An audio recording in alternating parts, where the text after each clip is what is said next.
We are very happy to have for the next speaker, Vasily Korovkin. He's assistant professor at CERGE-EI in Prague, that you joined, I guess, in 2018 after your PhD in UCLA. And so his research focused mainly on films and how films link wages, and especially in film link wages in developing countries. So Vasily, we are very excited to hear your new work that is very close to the one of Lyon production networks and WAR. So the floor is yours. Thanks a lot, Vasily. Hello. Hello, everyone. Thanks a lot for introducing me and for inviting me to the workshop. So I really appreciate it. Do you see the slides or do you see just my screen? I think we can see the slides. Yeah, it's fine. Yeah, right. See your slide. Yeah. Perfect. So my name is Vasily, and I'm an assistant professor at CERGE-EI in Prague, and my co-author is Alexey Makarin, who's here also, and he's ready to take the questions in the chat. And today we'll talk about our paper that is called Production Networks and War. So let me start with some general motivation. So the motivation comes from a classical, setting classical question in developing economics. What are the economic consequences of armed conflict? So there is a big literature devoted to this question. However, one drawback of this literature that usually focuses on direct exposure of individuals and firms to violence. So the spillover effects of conflict on non-conflict areas are understood much less. So why it is the case? Well, actually, more than 2.6 billion people in the world lived in conflict-ridden countries, but outside the violent areas. So this is a number for 2016. And essentially, outside the violent areas is 50 kilometers and more away from the conflict zone. Now, in this situation, traditional estimates, such as difference in differences or synthetic control, a seminal paper by Abadi and Gurdizaval that introduces synthetic control, actually studies conflict, those methodologies could underestimate the total cost. And for example, for the Abadi paper, if you compare Basque Country of Spain to the rest of Spain, and you do not take into account spillover effects, the total cost will be could be substantially lower. And specifically, so far, there's relatively little evidence on firm level spillovers, and there are two main reasons. So the first reason is that it's usually tough to get high quality data on firms, because usually it is these settings are in developing countries, and it's tough to get firm level data, but it's specifically tough to focus on the trade links between firms. So trade between firms, this type of data is often available for countries like United States, Japan, or Belgium, but it's much harder to get it for the developing economies. And another thing that sort of confounds the issue of spillovers is that violence is usually spread out around the country. So it's usually in several locations rather than localized in one particular area. All right, so, and then thinking about the sort of even broader motivation for this project, so it comes from the question of how economies in general react to severe shocks, which cuts certain regions from the trade within the country, with the rest of the country. So it doesn't have to be conflict as in this paper, as in our paper, but it could be also natural disasters or COVID-19 restrictions on trade between regions. So in this setting with these shocks that are sort of cut away part of the production network, so the first step that we're doing, we are showing that we're estimating the propagation of this type of shocks, and we trying to address by how much standard difference in difference estimates would underestimate this spillover effects. Then the second question is who wins and who loses in the rest of the country in this among those firms who are outside of the conflict areas. So what are the consequences of the changes of the production network structure that are induced by these severe shocks, and if that basically eliminates certain regions? And secondly, and lastly, how quickly does the production network adjust after these severe shocks? So those are the three main things that you need to keep in mind, and then I'm going to clarify each of those one by one throughout the talk.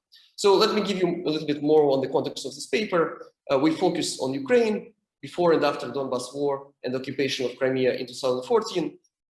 So there are two features of this setting that helps us a lot. So first of all, it is ideal to study spillovers because it is localized to the Donbas areas in the east. I'm going to show you the map. So it's just one particular part of the country, and it's a substantial, like it's a sizable shock. Donbas and Crimea were 17.5 of Ukraine's 2013 GDP, and 2013 is before the onset of the conflict. Now, what we leverage in this project is the data on the universe of firm-to-firm railroad shipments for 4 years, 1 year before the war, and then 3 years during the beginning of the war. So it allows us to track essentially the production network before and after war over time. And we are not that worried about how selective are those railroad shipments, or rather the firms that are using railroads, because railroads cover 80% or more of all freight in the country in tons kilometers. So it's a very important part of the Ukrainian transportation system, and roads are used much less often and much to a lower degree. Now, okay, so let me preview the findings now, given that we know about the conflict, the context. So first of all, we will start with documenting with what we call a ripple effect, or a second order effect of the conflict. So first of all, we could measure a direct effect on the firms located outside of the conflict areas. So those are the firms that were trading with, if a trading partner is located in the conflict area. So this is sort of the first order effect. What happens to buyers and suppliers of the firms in the conflict areas? And then the second order effect is what happens to buyers and suppliers of those firms who were trading with the conflict area, and so on and so forth. So the ripple effect is essentially defining this second and third and so on effects. So that's what we call the ripple effect. And our data allows us to estimate it directly. Now, what we find is that the second degree effect is 1/3 of the first degree effect in our setting. So in other words, the partners of the firm who were partners with the conflict, they also experience a decrease in trade, and it's the second degree effect is about 1/3. Now, if we integrate over all of the firms that are sort of second degree partners of the conflict firms, this actually gives us a sizable number, because the effect of them is only 1/3, but there are many of those type of the firms. So essentially, a naive difference in difference would underestimate the total effect of conflict by 74%. So that's our second finding. Next, we make one extra step, and we focus on the change in the whole network rather than the propagation effects on trade and on individual firms.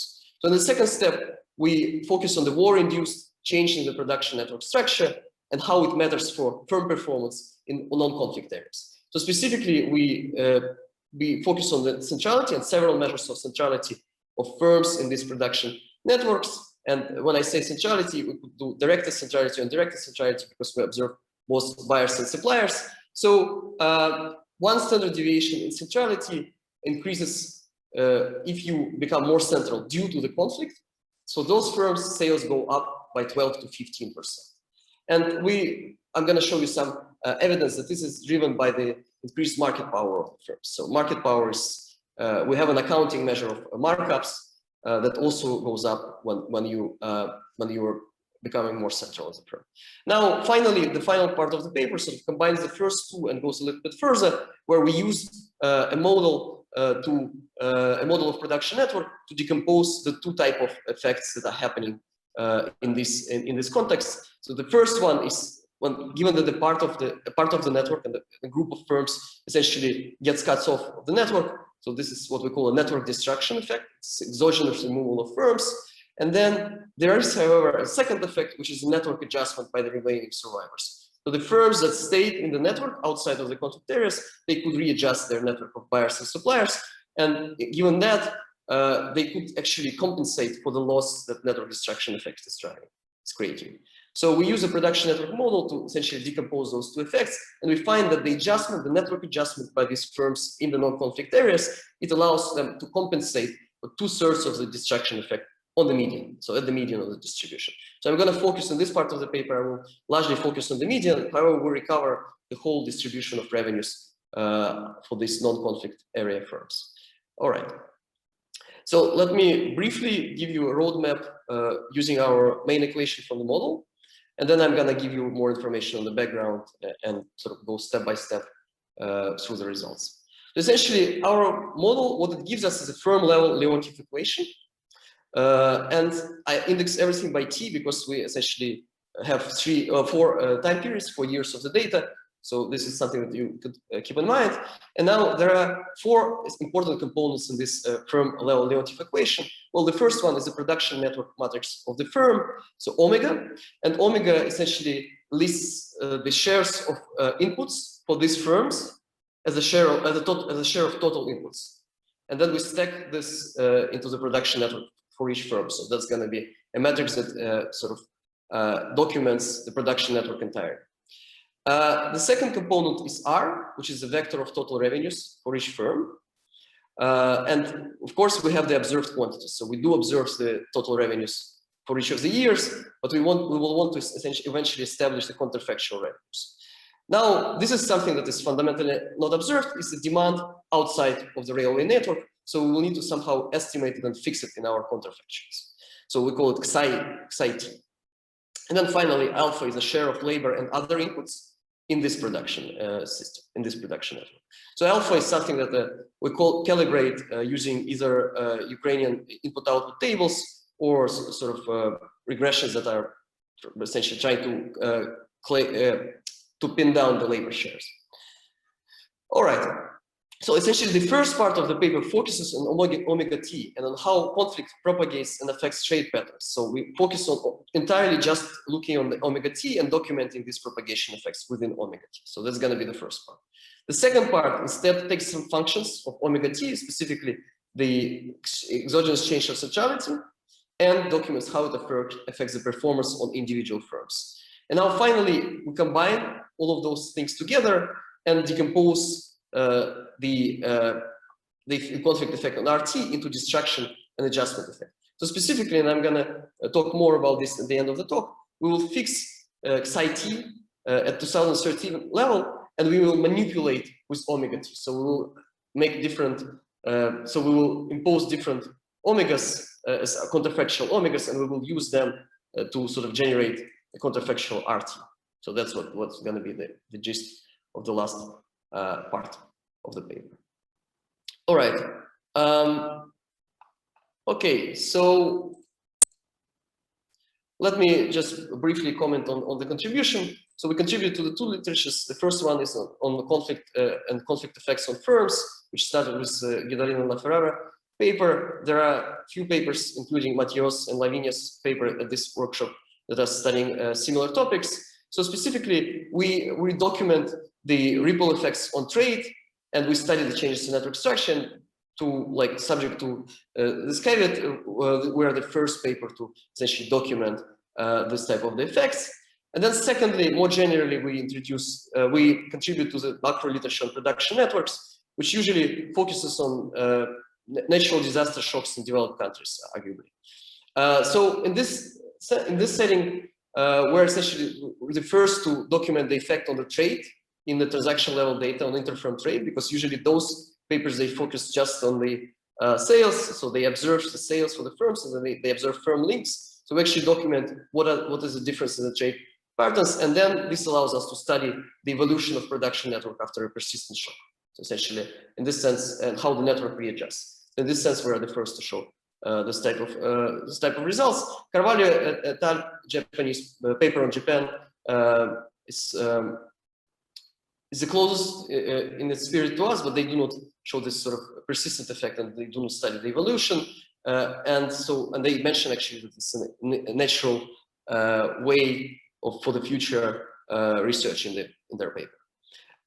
All right, so the rest of the talk is going to be sort of straightforward. I'm going to give you some information on the background and on the data that we're leveraging, and then I'm going to show you the 3 blocks of the results, and then I'm going to conclude.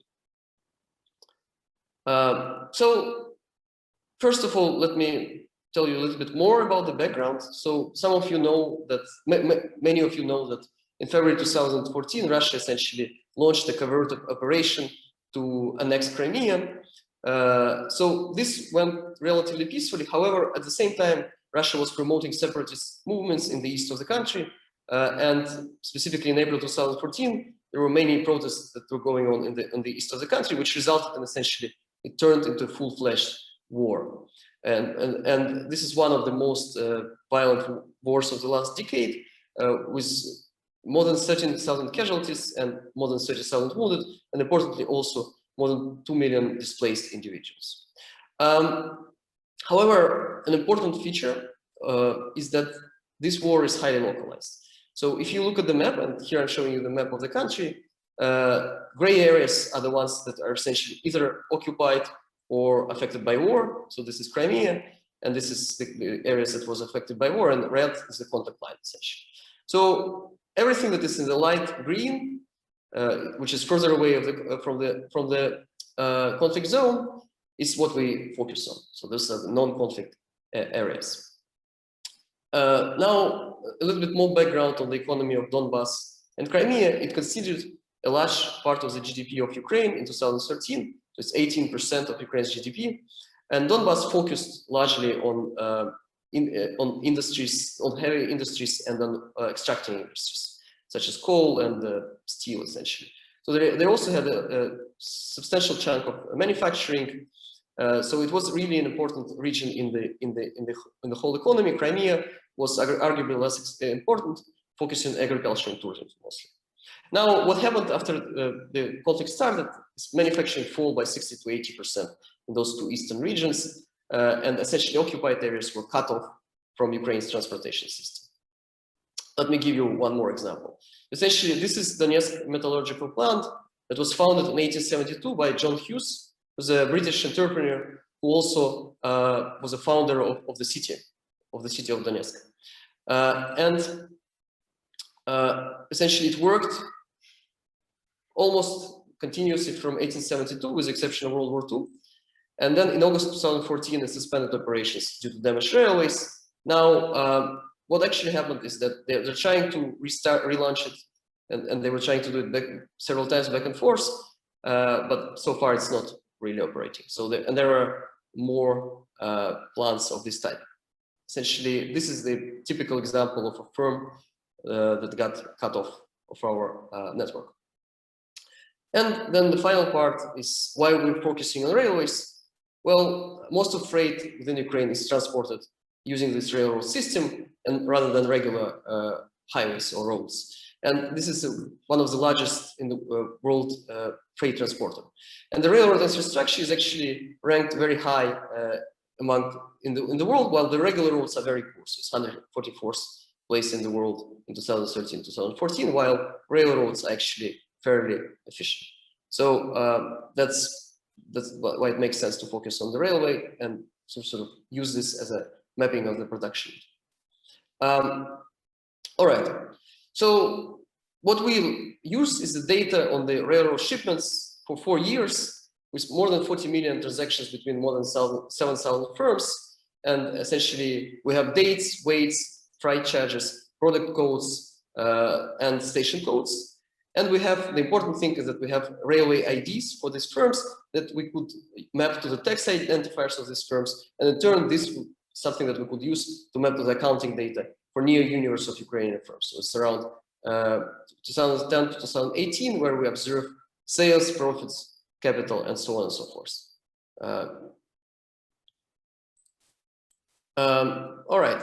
So let me give you sort of the same information on the map. So this is, again, the map of Ukraine.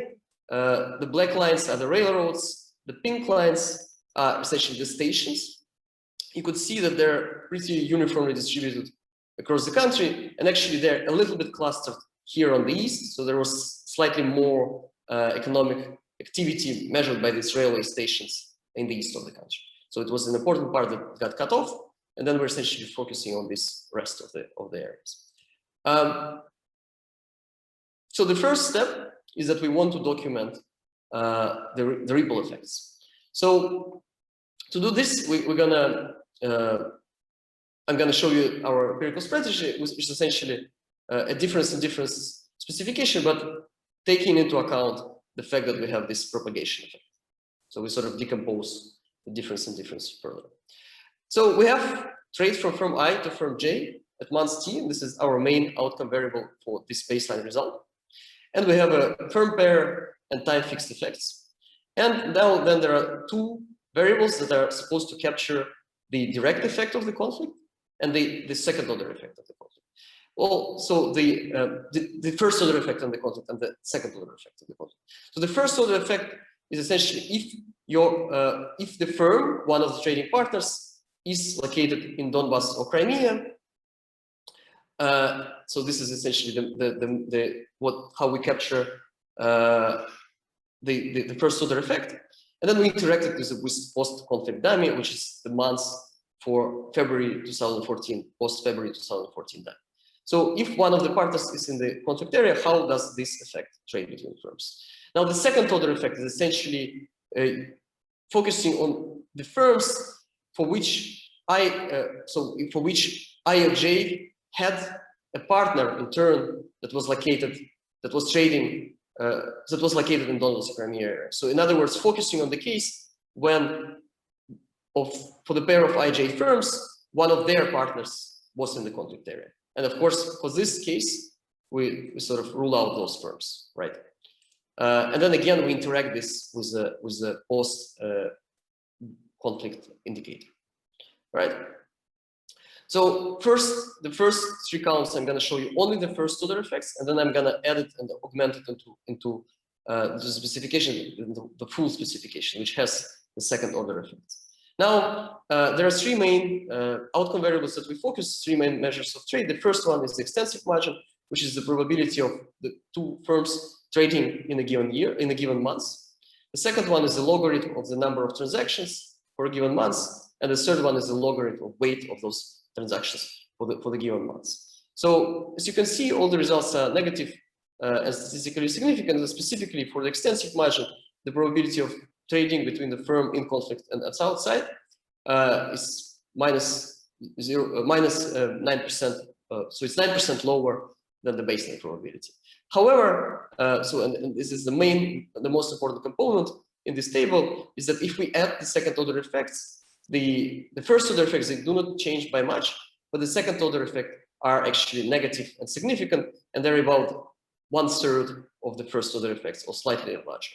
Now, it is not actually trivial example that those should be negative, because you could imagine that it depends largely on the substitutability patterns in the economy. So if you had two suppliers and you were outside of the conflict area, and one supplier was in the conflict area, and this supplier got shut down, that your trade between the second supplier could actually increase, right? So it is, in the sense that it is a finding that this coefficient is negative on its own, and essentially we document this propagation effect, which is around 1/3 of the first order effect. Now, this is fairly in line with the literature on natural disasters and the propagation of natural disaster shock. So I'm not gonna, for the sake of time, I'm not gonna focus on decomposing this part into upstream and downstream propagation. Those are also actually negative and significant. And also we're also doing some adjustments. So essentially we control for the pre-conflict number of partners interacted with a fixed effect. So this is something that recent literature on essentially network and spillover designs suggest to do. So there is a current working paper by Barosek and Hall. That's one of the implications to control with this stuff. All right. So this is the baseline estimates for the ripple effects. And now I'm going to allow the network to change, essentially not only through trade, but essentially through the position of the firms in this network. So another potential direct effect of conflict is through a change in the production network structure as a whole. So in our context, there are 3 large territories that were taken away from the country, which of course changes the whole production network structure. And the idea is to measure conditional on the ripple effects, to measure how conflict affects firms through an exogenous component of this change. So the exogenous component of the change to their position in the new network structure. So I'm going to give you a very simplistic example of what I mean on the next couple of slides. So let's say, for simplicity, I focus on the sort of bidirectional network. However, we could, we observe the direction of trade. So let's say there were 8 firms, and so the firms are sort of the points, and then the edges of the graph are their trade links. So there are two firms that are relatively more central than the others, D and C, right? So they're in the center here on this graph, but also they have more trading. So if you just focus on the degree centrality measure, those have 5 links each. And if, so other they're symmetric, so that we could focus on other measures. This would be the same story, right? So now let's assume that there is essentially a conflict that is happening in part of this production network, and 2 firms got cut off of those trade network. So here we want to focus on the case where the firms are not allowed to readjust. So in this case, in our sales example, firm D becomes relatively more central than firm C, right? So it has, for example, in terms of degree centrality, it has 4 links, and firm C has 3 links. Now, of course, you might imagine that those firms would readjust their networks of suppliers and buyers. For example, D could start trading with F, and E could start trading with C. So this could be endogenous to what is the potential profitability and, in general, performance of those firms, right? So we want to avoid this by all means. And so we want to focus on this type of network where we essentially shut down the adjustment channel. And then in the later part of the paper, we will sort of bring the component where we allow the firms to readjust. So how can we do this? Well, essentially what we do is that we take the 2013 production network and we cut the links that are going to be cut anyways in 2014 due to the conflict. And then we use this as a sort of exogenous component of the centrality change. And this is something that we use in a difference estimator, subjecting the old centrality. So we essentially use the centrality change predicted by sort of exogenously cutting 2 regions. And then we focus on the sales and on the profits of those firms. Now, of course, so we use a difference specification with the firm and time fixed effects, and we plot essentially a standard event study graph where we interact this exogenous component of centrality with the year coefficients, with the time effects, and then plot it on this graph. So what you can see that there are, first of all, there is no differential evolution of those sales before the conflict, and then the sales of the firms who became relatively more central, they pick up, and then they stay actually. So you can see that the effect is medium run; it's not only a short run. Now the change variable is also standardized to have 0 mean and standard deviation of 1. So those are all the effects that are expressed in the standard deviations of centrality. And standard errors are clustered at the firm level. Now here I'm actually using eigenvector centrality, but for any measure such as betweenness or degree centrality, this graph would look pretty similar. And if we combine those numbers, we get that 1 standard deviation of centrality increases sales by 12 or 15% depending on the specification. This also is true for log profits of the firm. So there is the log profits are also picking up after the conflict for the firms that become relatively more central. And so as a potential mechanism, we're focusing on the accounting measure of markups. What is the accounting measure of markups? Well, this is essentially just taking the difference between log gross profits and log total accounting costs of goods and services produced for a given firm. So we take this difference and then we essentially use the same regression. And what we find is that markups, they also go up for those firms who become relatively more central. And so today I saw a paper by Michele, and I think it's fairly in line with this paper. And essentially, this temporary increase in markup allows firms to sort of increase their sales over time. All right, so what is the takeaway from this second part, the network structure part?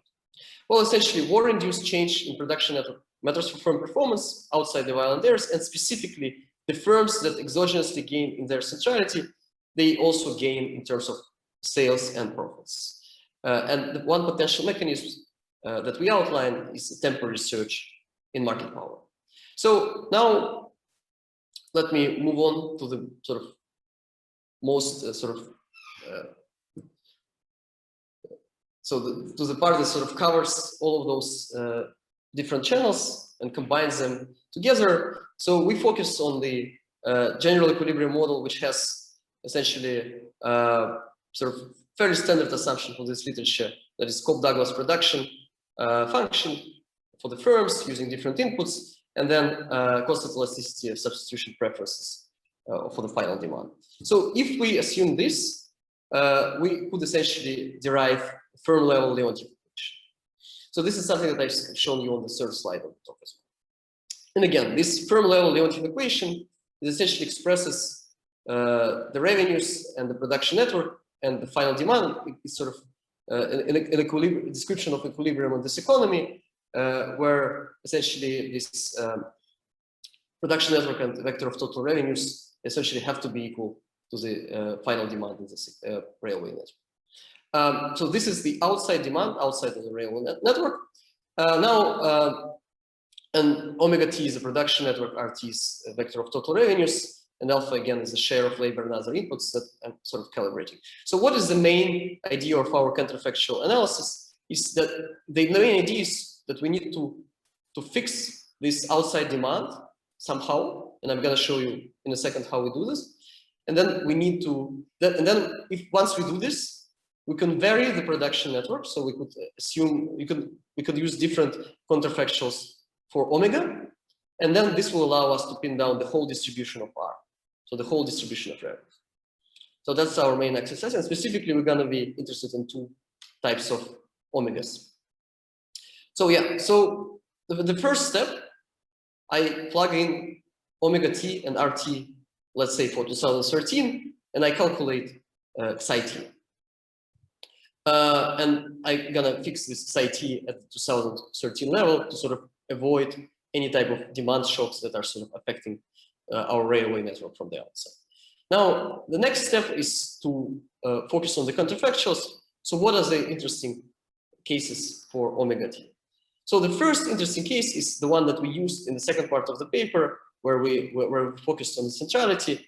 And this is essentially the production network for 2013, where we just exogenously cut 3 regions. So Crimea and the eastern part of Ukraine.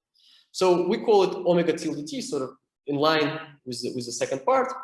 And we could essentially estimate R under 2 counterfactual scenarios. And the first one is essentially inverting this equation and using psi that we derived for 2013. So this is essentially a residual and in the setting, and then using omega tilde as a counterfactual for omega 2013. And this is something that we call a network destruction effect. So this is the total effect on the revenue distribution when some regions got cut off. Now, as a second step, what we could do is that we could essentially explore the network adjustment. That is to compare the counterfactual with the network destruction, which is R of omega tilde, to the R of omega 2014, to the actual 2014 metrics of production network in this economy. Now, an important feature here is that given that we don't want to have any other confounders, we want to essentially keep everything else fixed. We fix the demand at 2013 level in this counterfactual. This is a very important feature of this model that we can exploit essentially. So we invert, first we invert, and then we sort of multiply it. All right, so this is essentially what are we doing in this part of the paper, and let me show you the results from these scenarios. So first, well, everything is measured in a million of 2010 hryvnias, so I'm trying to get rid of the inflation. 1 million of hryvnias is around 126,000 USD dollars in 2010. And so the focus, first of all, I'm going to look on the median of this distribution of the firms, and I'm going to start, so R of omega and psi, here it's essentially just the actual observed median of the revenue distribution for 2013. And of course, there's no change because this is our sort of comparison group. Now, if we move to 2014, what happens is the observed total change, and it's minus 29%. So the median firm in our data set loses 29% in its sales. So this is just one part of the distribution. Then I'm going to try to focus on sort of some other features of the revenue distribution. Now, I'm allowing the omega to vary but in a very fixed way. So I'm essentially destroying part of the network, keeping the site 2013 fixed. And so this is what we call a network destruction channel, and it accounts. So if we look at the median firm for this network destruction channel, we see that the median goes down by 32%. Essentially. So this is sort of the effect of cutting away parts of this production network. However, and this is arguably the most interesting part of this table, is when we allow the firms to readjust, there is still a loss for the median revenue, for the median of the firm revenue distribution. However, this is much less severe than actually the network destruction and the actual observed change. So the firms, they managed to compensate 2/3 of the network destruction effect by when they can readjust in this setting. And this is by sort of fixing the demand and focusing on the 2014 omega. Now, of course, a natural question that one can ask. So, well, first of all, we have more than 2 years of the data, so we can focus on the evolution of this revenue distribution past 2014, and we can use omega 2015 and 2016, keeping demand fixed at the 2013 level. And then another thing is, okay, we not only have the one feature of the distribution, we can actually look at the whole distribution. So specifically, I'm going to focus on the interquartile range. So, and for this sort of evolution, we find more interesting to focus specifically on the adjustment, right? Because network destruction is sort of cutting parts of the network, so we allow firms to readjust, keeping the demand fixed. And the bottom line here is going to be that large and medium firms, they benefit in sort of medium run, in the longer run, while small firms suffer. So essentially this type of network adjustment, what happens is it allows the inequality between firms to grow. While the raw change, the non-counterfactual change is different. So, okay, so on this graph, we depict the counterfactual and the actual change over time. So the actual change is what happens to the median and to the interquartile range of the revenue distribution. This is the red one, and you can see that both the median, the 75th percentile, and the 25th percentile, they all decrease. So all of the firms suffer. So essentially, the distribution of revenues for those firms shifts to the left. Now, this is not the case actually for our network adjustment scenarios. So essentially, the firms, if we allow them to fully readjust, and we keep the demand. So why is the difference between those two? Most of the difference here is coming from the fact that the demand is also changing, right? So it goes down, and that's why there is this deterioration of the revenue distribution. If we fix the demand and allow firms to readjust, essentially the 75th percentile firms gain a lot in their sales, and also the median firms actually they recover fully. And actually in 2016, this number I think is slightly larger than this number just in absolute magnitudes. Now, while the right tail of distribution is still decreases, so the 25th percentile still deteriorates even by 2016. So the main difference again here is coming from the fact that in the blue lines, we keep the demand fixed for 2013. All right, so the main takeaway is that there is a war-induced network destruction, which leads to 32% drop in median revenue, keeping other things constant. This, however, endogenous readjustment mitigates 2/3 of this network destruction effect, and right tail firms gain in the medium run, while left tail firms suffer. So that's sort of the main result from our counterfactual exercise. Let me conclude. So production networks, they're more and more important in our daily life, and also on the aggregate for the economies as a whole. And the economies are now, because they're more interconnected, they're more vulnerable to shocks to connectivity, such as conflict in this specific example. So we leverage data on interfirm trade in Ukraine to show that, first of all, ripple effects are large. Second order effect is 30 to 40% of the first order effect. Firms that gain in centrality, they increase their sales and profits by 12 to 15%, and the network adjustment mitigates part of this effect, mitigates part of the network shrinkage. Then, so this results for not only the conflict prediction, but also provide rare evidence of production networks structure and its evolution over So this is sort of an important contribution also. All right. So yeah, this is it. Thanks a lot, Vasily. Thanks a lot for the talk. I guess we have a few minutes left for taking some questions. I guess, Francesco, you had one on the chat that would probably require a little bit more discussion. Yeah, discussion. Yeah. Yeah, I think Alexey is doing a great job, but I just wanted to go back to the table where you were showing the decomposition. Yeah. If you can go back, because I was a bit confused by. So I was trying to understand whether by looking at column 2 and 3, right? Yeah. One say essentially we could say, okay, if the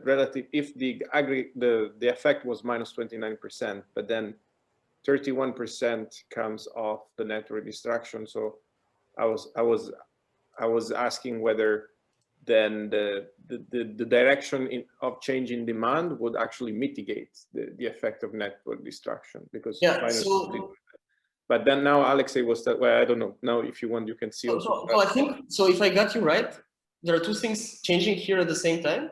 And this thing is highly nonlinear in a sense. So it's hard to compare, because in the total change, we still have the demand from 2014 level, which sort of drives the way we understand it is there is a negative shock to demand. So it drives the revenues down, but at the same time, we allow in the total change, of course, the firms readjust. So they go in a different direction.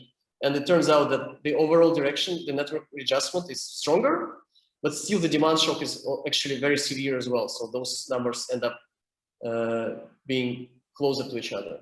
So I think I guess the best way to compare, the best column to compare to think about the size of the demand shock is the fourth column, the second column, right? Because in the fourth column it's minus 10%, and then when you so I think ultimately, so you're saying had demand not decreased, you would see a minus 10%. Exactly. Yeah. Okay, from the network adjustment. So this should be column 4 now, I think. So it should be 1, 2, 3, and then maybe this is 4, because then it's sort of, you gradually change things that we want to change. I understand. So, and the other question I had is when you do number 3, right? So you're basically taking out out of the network the firms that are in those regions, correct? So when I say like the median firm, so do you so those firms are no longer in the distribution? Like so what is the median firm in column 2 versus column 3? This is not the same population of firms, right? I'm kind of confused where the... So some of those, they get the values of 0. For some of them, we actually observed the revenues even in 2014. Okay, but they're just not... We're essentially, sorry, go on. Yeah. No, I mean, so they're still...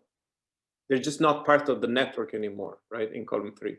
You're still not connected to anyone. They get a number for revenues, but they're not connected to anyone, right? So, but we essentially allow that's the short answer to the question.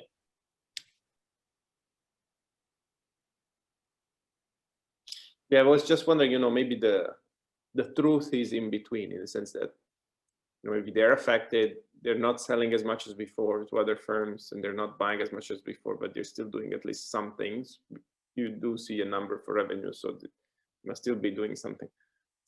I have to think whether this is... So for some of the firms, we have to impute something like zeros, but so there are several ways to define sample depending on the firms who exit and entry. Yeah. And the results are pretty robust to this, I think. Okay. But I think the important point that you're making and we should explore more is what happens if the firm is sort of still there and we observe some information on it, but it's kind of supposed to be cut and we do not see it in the railway transaction. So what is essentially happening to this firm? I think it's important. If I think I got... Yeah.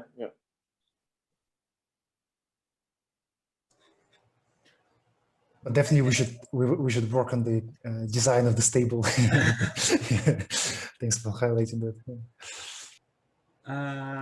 So thanks a lot. Thanks for your question, Francesco, and your answer, Vasily and Alexey.